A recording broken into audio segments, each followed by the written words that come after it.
بسم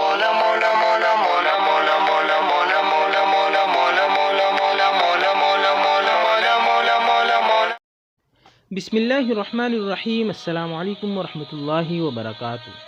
آج کی اس ویڈیو میں ہم سنیں گے قسمت کو بدلنے والا وہ راز جسے بہت کم لوگ ہی جانتے ہیں۔ یہ بات تو ہر ایک کو سمجھنا چاہیے کہ اللہ تعالیٰ نے جو تقدیر میں جو چیز لکھی ہوئی ہے وہ انسان کے لیے بہتر ہے اور بہتر سے بہتر ہے، لیکن انسان اس بات کو سمجھنے میں قاصر رہتا ہے، جس کی وجہ سے وہ اپنی قسمت پر روتا ہے، اپنی تقدیر پر اپنے آپ کو کھستا ہے اور اپنے اوپر غصہ کرتا ہے۔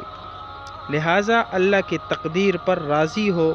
جیسا کہ کوئی کہتا ہے، تقدیر پہ شکوہ نہ کرے انسان اتنا عقل مند نہیں کہ اللہ کے ارادے کو سمجھ سکے۔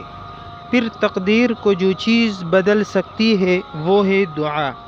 شاعر کہتا ہے، نہیں مایوس میں اپنے خدا سے، بدل جاتی ہے قسمت بھی دعا سے۔ کوئی راستہ نہیں دعا کے سوا، کوئی حاجت روا نہیں اللہ کے سوا۔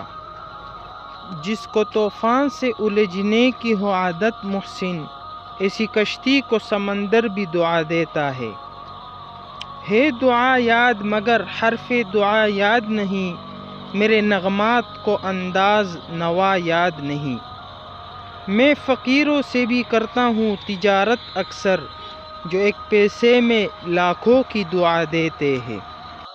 اب آئیے چند ان دعاؤں کی طرف جو تقدیر اور قسمت کو بھی بدل دیتی ہے۔ تقدیر بدلنے کی سب سے پہلی دعا یہ ہے، حسبنا اللہ ونعم الوکیل۔ جو شخص بکثرت اس دعا کو پڑھے گا، اللہ تعالیٰ اس کے قسمت میں کہکشاں لائیں گے۔ تقدیر بدلنے کی ایک دوسری دعا، ان اللہ هو الرزاق ذو القوة المتین۔ تقدیر بدلنے کی تیسری دعا، لا الہ الا اللہ الحمد للہ۔ تقدیر بدلنے کی چوتھی دعا، اللہم انی اسألک العافیۃ۔ تقدیر بدلنے کی پانچویں دعا، یا لطیف یا خبیر۔ جو شخص بھی ان دعاؤں کو کامل یقین کے ساتھ اور اللہ پر بھروسہ کر کے اور بکثرت پڑھے گا، اللہ تعالیٰ ان کی قسمت کو بدل دیں گے۔